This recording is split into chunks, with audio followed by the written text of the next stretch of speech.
Hi, I'm Christina, and I'm 25 years old.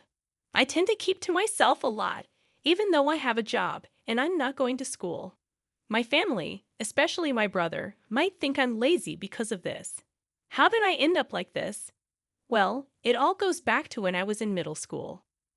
I've never really trusted people, and that started because of some tough times I had in middle school. Even though I say I don't trust people, there are many reasons why I feel this way. One big reason is that I felt ignored.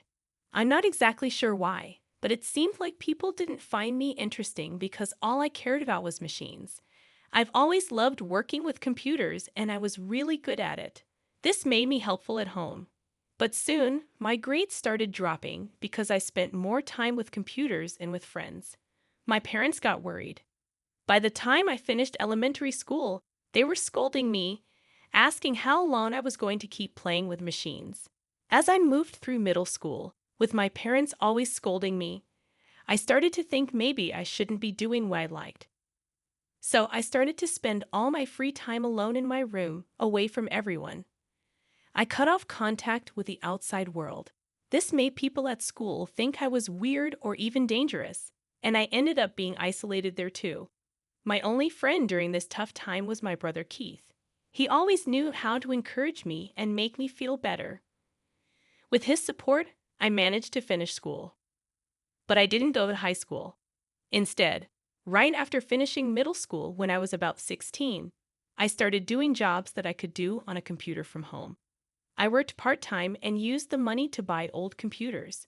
I would take them apart and rebuild them from scratch. This hobby of mine paid off.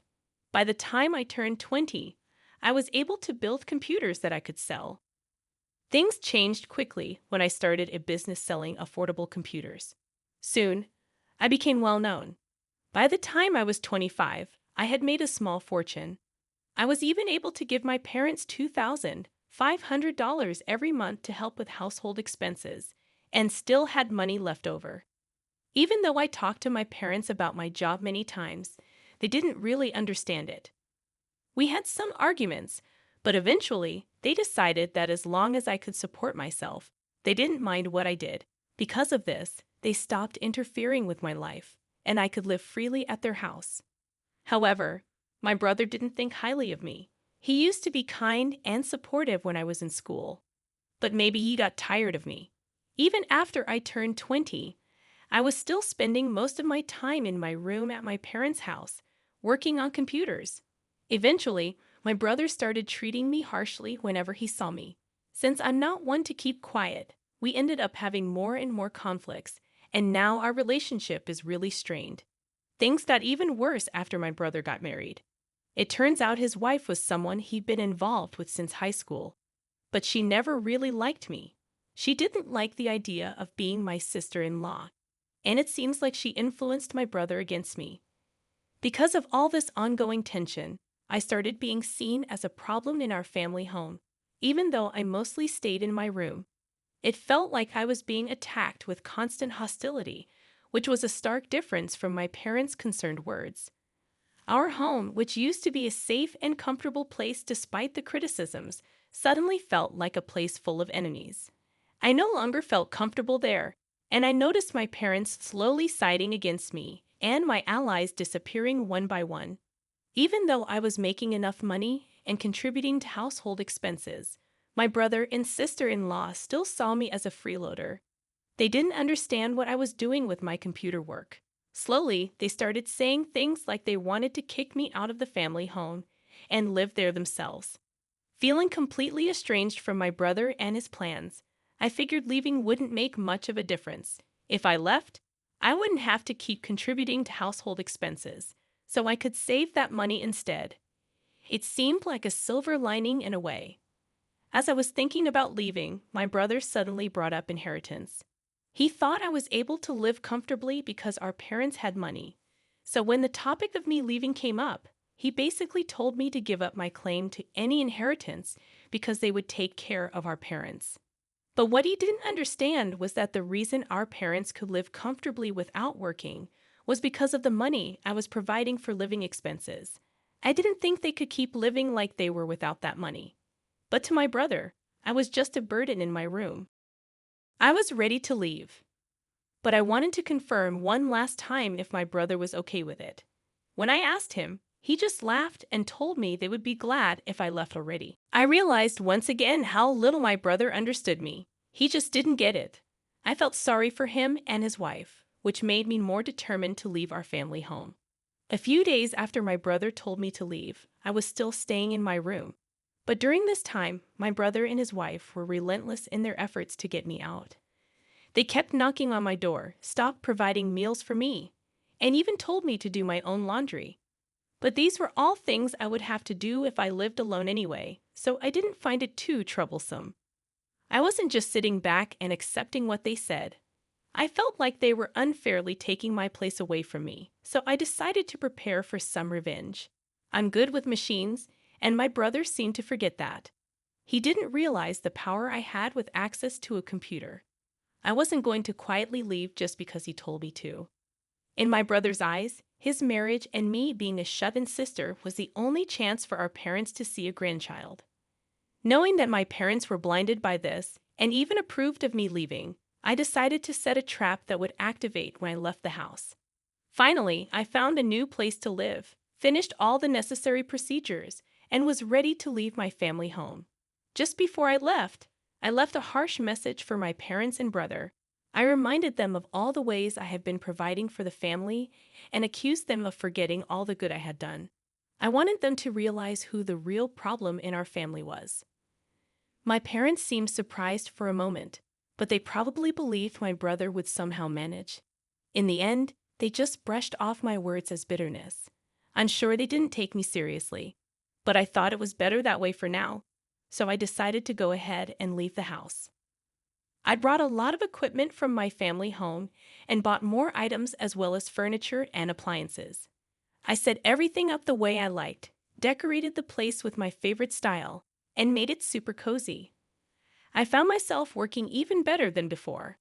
Living alone was scary at first, but it turned out to be really easy. The locals were friendly, and life was surprisingly comfortable.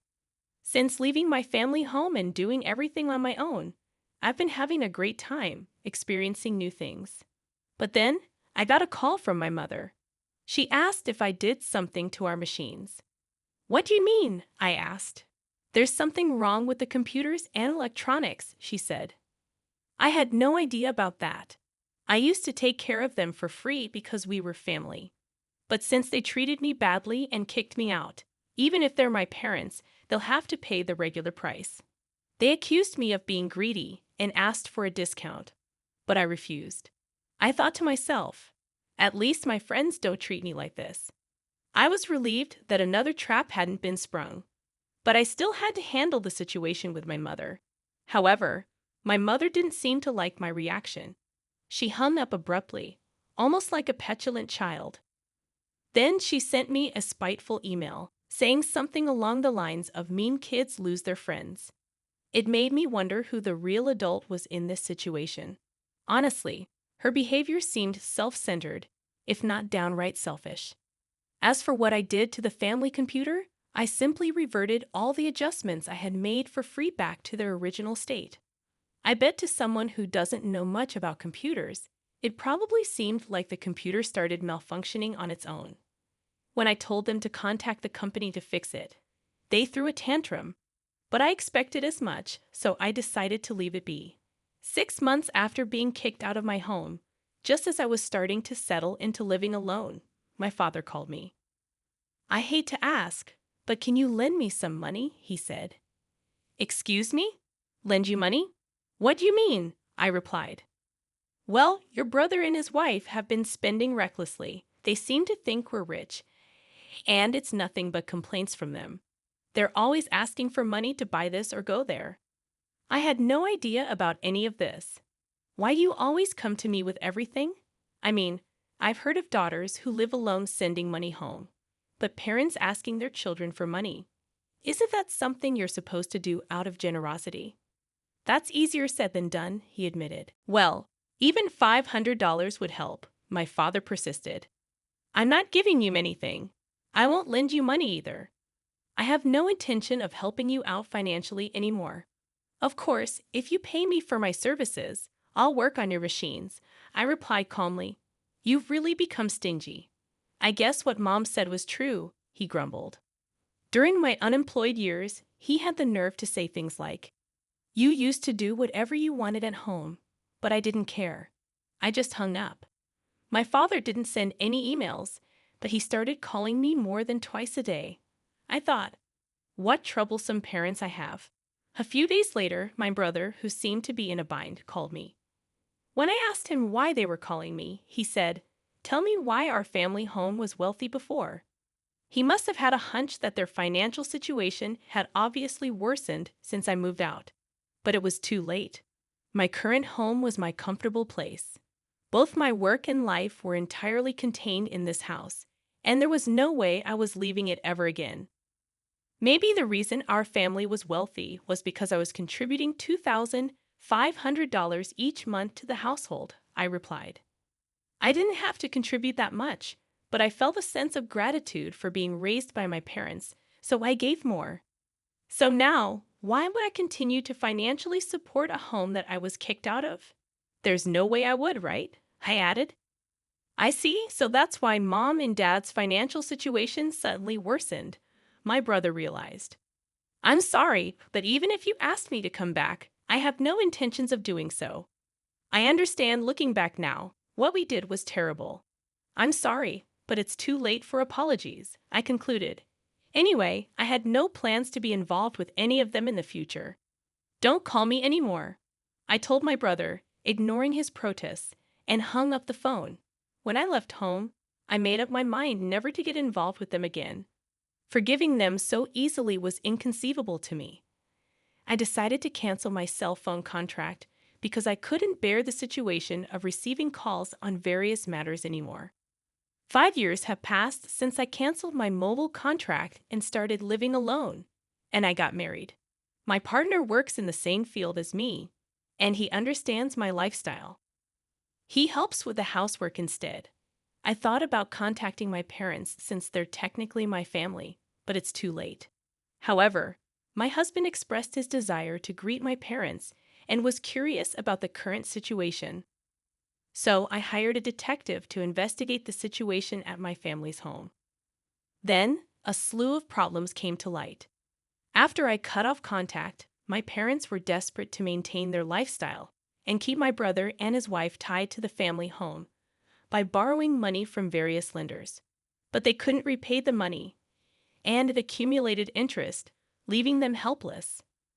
Currently, the debt I found from my parents alone exceeded $100,000. The house was used as collateral for the debt, and now it's a vacant lot where our family home once stood.